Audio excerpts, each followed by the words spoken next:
ಎಲ್ಲರಿಗೂ ನಮಸ್ಕಾರ. ಮಕರ ಸಂಕ್ರಾಂತಿ ಹಬ್ಬದ ಶುಭಾಶಯಗಳನ್ನು ಕೋರುತ್ತಾ, ಮಕರ ಸಂಕ್ರಾಂತಿ ಎಂದ ಕೂಡಲೇ ಪೊಂಗಲ್. ಕರಾವಳಿಯಲ್ಲಿ ಪೊಂಗಲ್ನ ವಿಶೇಷತೆ ಇಲ್ಲ. ಇದೆಲ್ಲ ಹೆಚ್ಚಾಗಿ ನಾವು ಈಗ ಈ ನಾರ್ತ್ ಕೇಂದ್ರ ಸೈಡಿನವರನ್ನು ನೋಡಿಕೊಂಡು ಕಲ್ತ್ಕೊಂಡಂಥದ್ದು. ನಾವು ಕೇವಲ ಮಕರ ಸಂಕ್ರಾಂತಿಯಲ್ಲಿ ಹೆಚ್ಚಾಗಿ ಹಿಂದೆ ಈ ಅಯ್ಯಪ್ಪ ಸ್ವಾಮಿಯ ಒಂದು ಪೂಜೆಗಳನ್ನು ಮಾಡ್ತಿದ್ದದ್ದು. ಮನೆಗಳಲ್ಲಿ ಎಳ್ಳು ಬೆಲ್ಲ ಎಲ್ಲ ನಮ್ಮಲ್ಲಿ ಹೆಚ್ಚು ಅದರ ಸಂಪ್ರದಾಯ ಇಲ್ಲ. ಬಟ್ ಈಗ ಎಲ್ಲರೂ ಅದನ್ನು ಮಾಡ್ತಾರೆ, ಆನಂದಿಸ್ತಾರೆ. ಹಾಗಿರುವಾಗ ಇವತ್ತು ನಾನು ಸಿರಿಧಾನ್ಯವನ್ನು ಬಳಸಿ ಒಂದು ರುಚಿಕರವಾದ ಪೊಂಗಲನ್ನು ಮಾಡಿದ್ದೇನೆ. ಬಹಳ ಟೇಸ್ಟಿಯಾಗಿ ಬರ್ತದೆ ಮತ್ತು ಆರೋಗ್ಯಕ್ಕೆ ಸಹ ಬಹಳ ಉತ್ತಮ. ಹಾಗಾದರೆ ಯಾರೆಲ್ಲ ನನ್ನ ಚಾನಲನ್ನು ನೋಡ್ತಿದ್ದೀರಿ, ಯಾರೆಲ್ಲ ಇನ್ನೂ ಸಬ್ಸ್ಕ್ರೈಬ್ ಮಾಡಿಲ್ಲ, ದಯವಿಟ್ಟು ಸಬ್ಸ್ಕ್ರೈಬ್ ಮಾಡಿ, ಸಪೋರ್ಟ್ ಮಾಡಿ ಅಂತ ಹೇಳ್ತಾ ಬನ್ನಿ ಈ ಸಿರಿಧಾನ್ಯದಿಂದ ಯಾವ ರೀತಿಯಲ್ಲಿ ಪೊಂಗಲನ್ನು ತಯಾರಿಸುವುದನ್ನು ನೋಡೋಣ.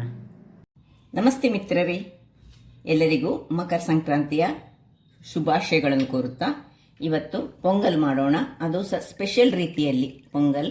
ಈ ಲಿಟಿಲ್ ಮೆಲ್ಲಿಟ್ ಸಾಮೆಯನ್ನು ಬಳಸಿ ಮಾಡಿದಂತಹ ಪೊಂಗಲ್. ಇದನ್ನು ನಾನು ಒಂದು 8 ಗಂಟೆಗಳ ಕಾಲ ಚೆನ್ನಾಗಿ ತೊಳೆದು ನೀರಿನಲ್ಲಿ ಹಾಕಿಟ್ಟುಕೊಂಡಿದ್ದೇನೆ. ಸೊ ಇದು 8 ಗಂಟೆ ಕಾಲ ನೆನೆದಂತಹ ಸಾಮೆ. ಇಲ್ಲಿ ಅಷ್ಟೇ ಪ್ರಮಾಣದ ಈ ಹೆಸರು ಬೇಳೆಯನ್ನು ತೆಗೆದುಕೊಂಡಿದ್ದೇನೆ.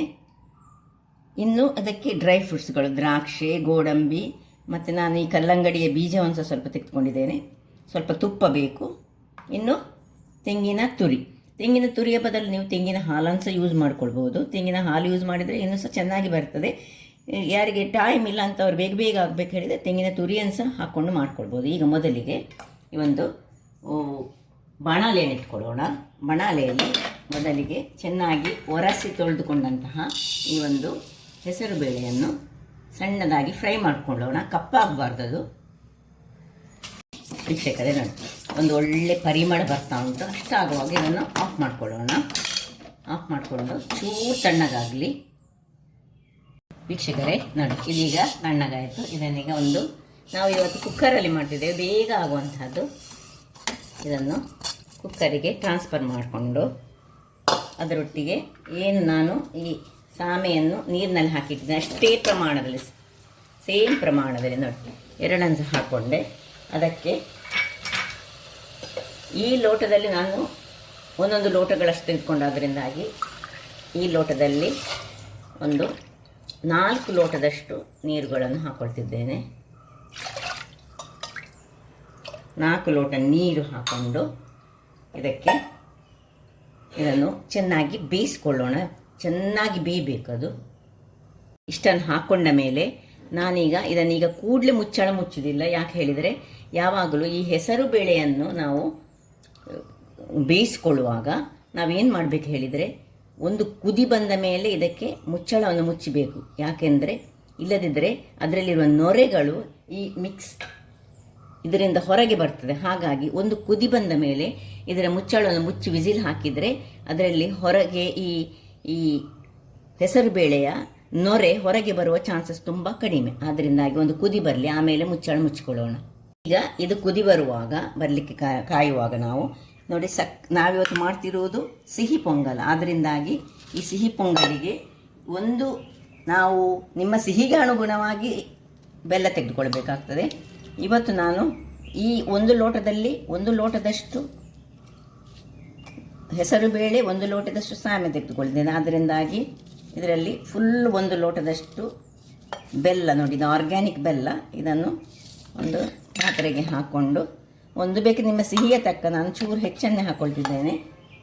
ಸ್ವಲ್ಪ ನೀರನ್ನು ಹಾಕ್ಕೊಂಡು ಇದನ್ನು ಒಳ್ಳೆ ಒಂದು ಕುದಿ ತೆಗೆದುಕೊಳ್ಳೋಣ. ಸೊ ಇದು ಕುದ್ದ ನಂತರ ನಾವು ಇದಕ್ಕೆ ಮುಚ್ಚಳ ಮುಚ್ಚಿಕೊಳ್ಳೋಣ.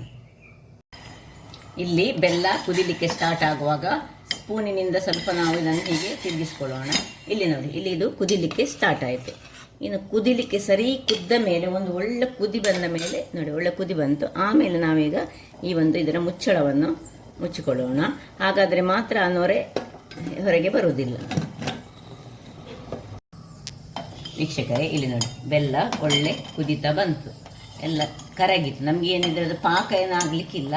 ಈಗ ಏನು ಮಾಡಬೇಕು ಹೇಳಿದರೆ, ಇದು ಆರ್ಗ್ಯಾನಿಕ್ ಬೆಲ್ಲ ಆದ್ದರಿಂದಾಗಿ ನಾನು ಇದನ್ನು ಗಾಳಿಸ್ಕೊಳ್ತಿರ್ಲಿಲ್ಲ. ನೀವು ಹೀಗೆ ಲೋಕಲ್ ಬೆಲ್ಲ ತೆಗೆದುಕೊಂಡ್ರೆ ಇದನ್ನು ಗಾಳಿಸ್ಕೊಳ್ಬೇಕಾಗ್ತದೆ. ಗಾಳಿಸಿಕೊಂಡ ನಂತರ ನೀವೇನು ಮಾಡಬೇಕು ಹೇಳಿದರೆ, ಈಗ ನೋಡಿ ಇದನ್ನೀಗ ಆಫ್ ಮಾಡ್ಕೊಳ್ತಿದ್ದೇನೆ. ಇನ್ನೀಗ ಇದಕ್ಕೆ ಒಂದು ಮುಷ್ಟಿಯಷ್ಟು ತೆಂಗಿನ ತುರಿಯನ್ನು ಇದಕ್ಕೆ ಹಾಕ್ಕೊಳ್ತಿದ್ದೇನೆ. ಹೀಗೆ ಮಾಡಿದರೆ ತುಂಬ ರುಚಿಯಾಗಿ ಬರ್ತದೆ. ಒಂದು ಮುಷ್ಟಿ ತೆಂಗಿನ ತುರಿಯನ್ನು ಹಾಕ್ಕೊಂಡು ನಾನಿಲ್ಲಿ ಆಫ್ ಮಾಡ್ಕೊಂಡು ಇಟ್ಕೊಂಡಿದ್ದೆ. ಇಲ್ಲಿ ನೋಡಿ, ಇದು ಈಗ ವಿಸಿಲ್ ಸಹ ಒಂದು ಆಯಿತು. ಒಂದು 2 ವಿಸಿಲ್ ಆದಮೇಲೆ ಇದನ್ನು ಆಫ್ ಮಾಡ್ಕೊಳ್ಳೋಣ. ವೀಕ್ಷಕರೇ, ಇಲ್ಲಿ ನೋಡಿ 2 ವಿಸಿಲ್ ಆಯಿತು. ಸ್ವಲ್ಪ ಸಹ ಇಲ್ಲಿ ಹೊರಗಡೆ ಅದರ ನೊರೆ ಬರಲಿಲ್ಲ. ಇದನ್ನು ಆಫ್ ಮಾಡ್ಕೊಳ್ತಿದ್ದೇನೆ. ವೀಕ್ಷಕರೇ, ಇಲ್ಲಿ ನೋಡಿ ಒಂದು ಬಾಣಲೆಯನ್ನು ಇಟ್ಕೊಂಡಿದ್ದೇನೆ. ಅದರಲ್ಲಿ 1 ಚಮಚದಷ್ಟು ತುಪ್ಪ, ಇನ್ನು ಈ ಗೋಡಂಬಿಯನ್ನು ಸ್ವಲ್ಪ ಹಾಫ್ ಮಾಡಿಕೊಂಡು, ನಾವು ಇಡೀ ಗೋಡಂಬಿ ಆದರೆ ಹಾಫ್ ಮಾಡಿಕೊಂಡು ಹಾಕ್ಕೊಳ್ಳೋಣ. ಇಡೀ ಸಹ ಹಾಕ್ಕೊಳ್ಬೋದು. ಸೊ ಸ್ವಲ್ಪ ತುಪ್ಪ ಬಿಸಿ ಆಗುವಾಗ, ಇದೆಲ್ಲ ಆಪ್ಷನಲ್, ನಿಮಗೆ ಬೇಕಿದ್ದರೆ ಮಾತ್ರ ಹಾಕ್ಕೊಳ್ಬೋದು. ಹಾಕಿದರೆ ತುಂಬ ರುಚಿಯಾಗಿ ಬರ್ತದೆ ಹೇಳಿ ಹಾಕ್ಕೊಳ್ಳೋದು ನಾವು. ಸ್ವಲ್ಪ ಅದು ಫ್ರೈ ಆಗುವಾಗ ದ್ರಾಕ್ಷೆ ಮತ್ತು ಗೋಡಂಬಿ ಇದ್ದರೆ ಇದು ಗೋಡಂಬಿ, ಈ ಬಾದಾಮ್ ಇದ್ದರೆ ಬಾದಾಮ್ ಸಹ ಹಾಕ್ಕೊಳ್ಬೋದು. ಇದನ್ನು, ಈ ಬೀಜವನ್ನು ನಾವು ಬೇಯುವಾಗಲೇ ಸಹ ಹಾಕ್ಕೊಳ್ಬೋದು ಬೇಕಿದ್ದರೆ, ಅಥವಾ ಹೀಗೆ ಫ್ರೈ ಮಾಡಿಕೊಂಡು ಸಹ ಹಾಕ್ಕೊಳ್ಬೋದು. ಇದು ಲಾಸ್ಟಿಗೆ ಚೂರು ಆಫ್ ಮಾಡಿಕೊಂಡ ಮೇಲೆ ಸ್ವಲ್ಪ ಹಾಕ್ಕೊಳ್ಳೋಣ. ಇದು ಕಲ್ಲಂಗಡಿಯ ಬೀಜ, ಬಹಳ ಚೆನ್ನಾಗಿ ಬರ್ತದೆ, ಆರೋಗ್ಯಕ್ಕೆ ಸಹ ಬಹಳ ಉತ್ತಮ. ಇದು ನೋಡಿ ಹೊಡಿತದೆ, ಅದಕ್ಕೋಸ್ಕರ ಕೊನೆಗೆ ಹಾಕ್ಕೊಂಡಿದ್ದನ್ನು. ಈ ಚಳಿಗಾಲದಲ್ಲೆಲ್ಲ ಇಂಥದನ್ನೆಲ್ಲ ತಿನ್ನಬೇಕಂತ ಇದು ಹೆಂಗಸರಿಗೆ ಬಹಳ ಉತ್ತಮ ಅಂತ ಹೇಳ್ತಾರೆ. ವೀಕ್ಷಕರೇ ನೋಡಿ, ಇದೀಗ ತಣ್ಣಗಾಗಿದೆ, ಒಳ್ಳೆ ಬೆಂದಿದೆ, ನಿಮಗೆ ಕಾಣ್ಬೋದು. ಇದನ್ನು ಸ್ವಲ್ಪ ಹೀಗೆ ಒಂದು ಇದರಲ್ಲಿ ಮ್ಯಾಶ್ ಮಾಡ್ಕೊಳ್ಳೋಣ. ನಾವಿದು ಕುಕ್ಕರ್ನಲ್ಲೇ ಮಾಡ್ತಿದ್ದೇವೆ, ಬೇರೆ ಏನು ಹಾಕ್ಕೊಳ್ಳೋದಿಲ್ಲ, ಬೇರೆ ಪಾತ್ರೆಯನ್ನು ಯೂಸ್ ಮಾಡೋದಿಲ್ಲ. ಒಂದೇ ಪಾತ್ರೆಯಲ್ಲಿ 1 ಪಾಟ್ ಮೀಲ್ನ ಹಾಗೆ ಮಾಡ್ತಿದ್ದೇನೆ ನಾನೀಗ ಇದನ್ನು. ಆದರೆ 1 ಪಾಟಲ್ಲ, ಇದನ್ನು ಬೇರೆ, ಈ ಬೆಲ್ಲವನ್ನು ಬೇರೆ ನಾನು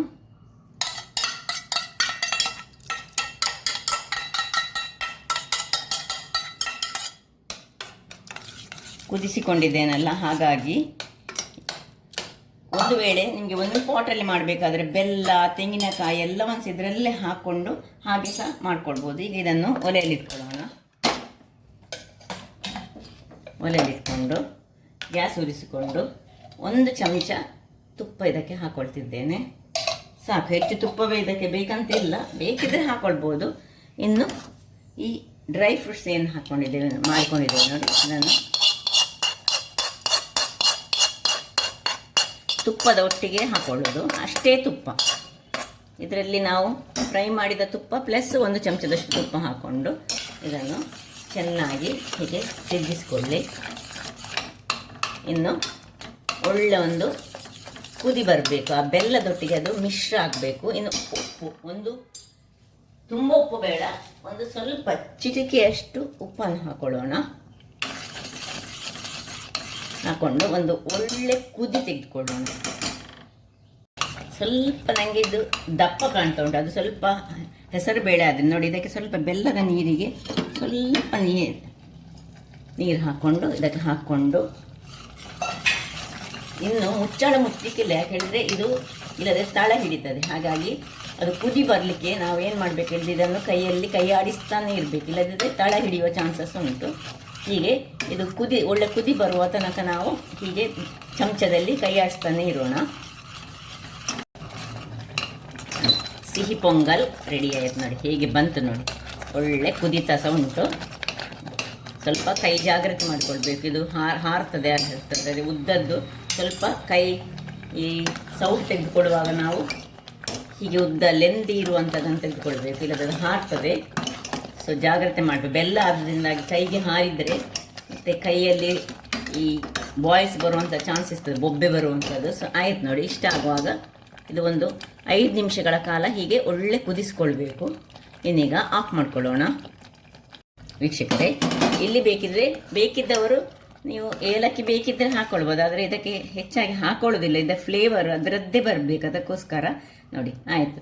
ಇಲ್ಲಿ ಬೇಕಿದ್ದರೆ ನಿಮಗೆ ಕೊನೆಯಲ್ಲಿ ಸ್ವಲ್ಪ ತುಪ್ಪ ಬೇಕೇ ಸಹ ಹಾಕ್ಕೊಳ್ಬೋದು. ಇದಕ್ಕಿಂತ ದಪ್ಪ ಮಾಡ್ಕೊಳ್ಬೇಡಿ, ಯಾಕೆ ಹೇಳಿದರೆ ಅದು ಇನ್ನಿನ್ನು ಟೈಮ್ ಹೋದ ಹಾಗೆ ದಪ್ಪ ದಪ್ಪ ಆಗ್ತದೆ. ಅದರಿಂದಾಗಿ ಈ ರೀತಿಯಾಗಿ ಇವತ್ತು ಸಿರಿಧಾನ್ಯದಿಂದ ಮಾಡಿದಂತಹ ಒಂದು ಪೊಂಗಲ ನಿಮಗೆ ತೋರಿಸಿದ್ದೇನೆ.